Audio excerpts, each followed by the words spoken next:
Access 2016, Module 3, Part 3. We're going to be looking at a multi-table query in this segment. We're also going to see ways that we can sort and filter the data once we have our query results in the data sheet view.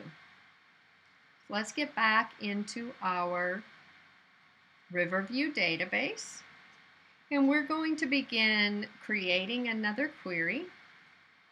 And again, we're going to be using query design because this is not one of our wizards.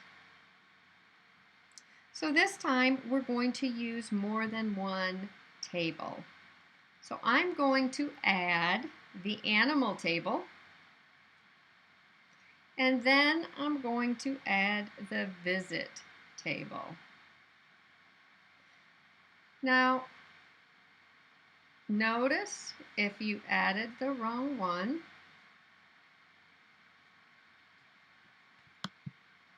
you can right-click on it and remove the table.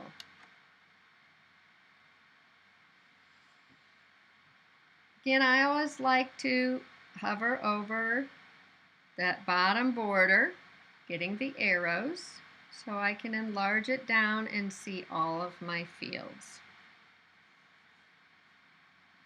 So I'm going to start by adding the animal type.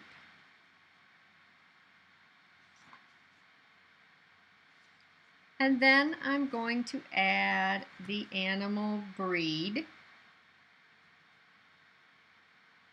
followed by the animal name. Now in the other table, I want to add the visit date and the reason.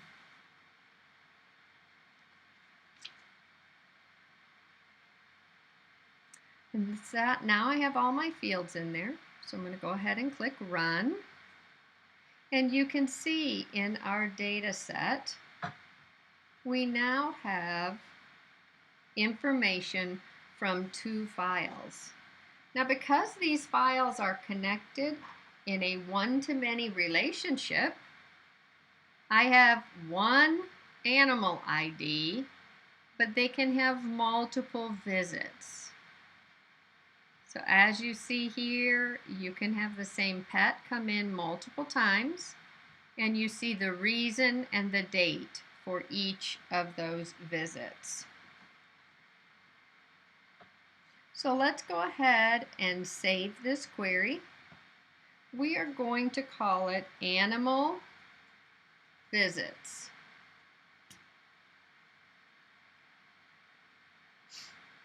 Now the first thing we want to look at is how we can sort our data, and this is sorting after the query has ran and we're in the data sheet view. Now this type of sorting is fine unless you have to have the sort happen before the records are selected. And if that happens, then we have to sort a different way. We would have to sort in design view. But in this case, our records could already be selected. So one thing we could do is if we wanted to sort by a certain field, such as animal type, to put all the dogs together, we could sort A to Z or Z to A using the drop-down arrows. Also, you'll notice the A to Z and Z to A sort options here on the ribbon. If you're going to use the ribbon, you could click on the field and give it the sort. So again, I would click on animal type and choose ascending.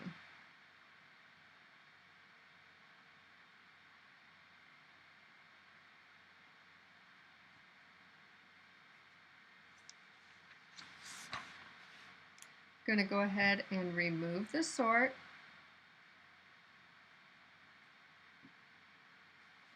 And now if I wanted to select by two fields, there are two reasons we would have to sort in Design View.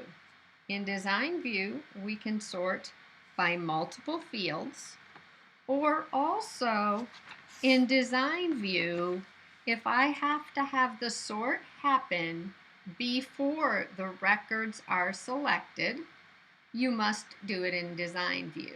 We're going to see this in Module 5 when we do our top value queries. So that's the other time that you would have to sort in Design View. So we're going to switch to Design View. Notice we have this SQL view. We shouldn't be using that in class. That's available for our queries. You'll be using either Datasheet View or Design View. So we're going to go to Design View, and you'll notice here that there is a sort option. The way Access works is the first field it comes to, going from the left to the right, is the primary sort, and then it goes along and sorts them in the sequence that it finds them. So for example, if we said I wanted it to sort first by animal, oh no, not the breed, we need to scooch over, here we go, we want it by the type. So if I want it in ascending order by the type, and then if the type is the same, within the type I want to sort in descending order by the visit date.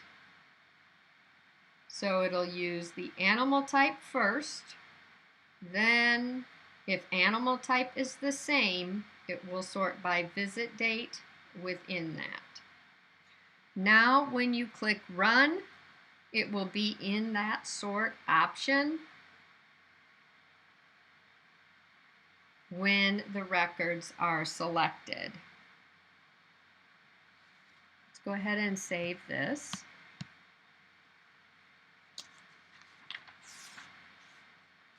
The next thing we want to look at is filtering. Okay, one thing we're going to look at is how to filter by selection.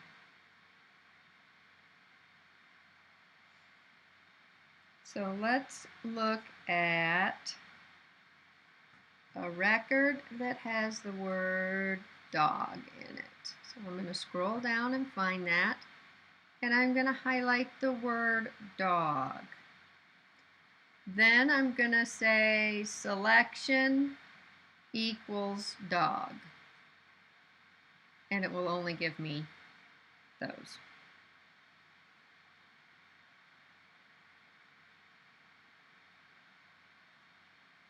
I'm going to go ahead and say select all. There's a few other things we could do. So for example, let's say I wanted cattle. I could come in here and use one of these checkboxes. I also have the option to use these text filters. These two options are very similar to what we saw in Excel. So let's select just cattle. Now you can see there are different types of cattle. So maybe I'd said, okay, I want to see all of the Holstein. So I could highlight the word Holstein and then come up to selection.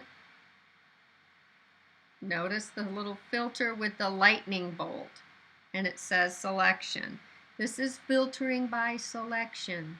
So I could either say choose anything that begins with Holstein or contains Holstein.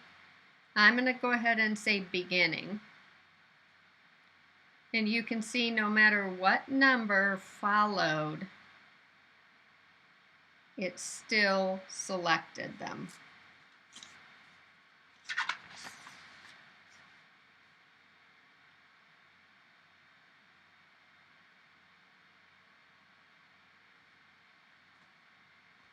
going to go ahead and I'm going to undo this filter. So you'd click this and clear filters. Click animal type and clear filters. We're going to go back and we're going to do the selection for dog. So I'm going to highlight dog and I'm going to say selection is equal dog. The next thing I want to do is I want to see vaccinations. So I might highlight the word vaccinations and say anything that contains vaccination, and it would pull in any reasons or diagnoses that would show us that had the word vaccination in them. Now, one thing I can do is I can toggle that filter results off and on. So if I click this toggle filter button, now I see the complete unfiltered data set. If I click it again, I see the filtered data set. So you're able to filter it off and on using that technique. So I'm going to go ahead and save that, and that concludes working with a multi-table query. So I'm going to go ahead and close this query. I like to close each query as I'm working with it. When I'm done, I close it because sometimes you can receive error message if you try to do something and you have too many objects open. You might have an object open that Access needs to make changes to, and so it won't allow you to do those tasks. So the easiest thing to do is when you're done working with something to close it. I think it makes it easier to see what you're doing because you have a clean workspace, and also it prevents any errors from having too many things open at once.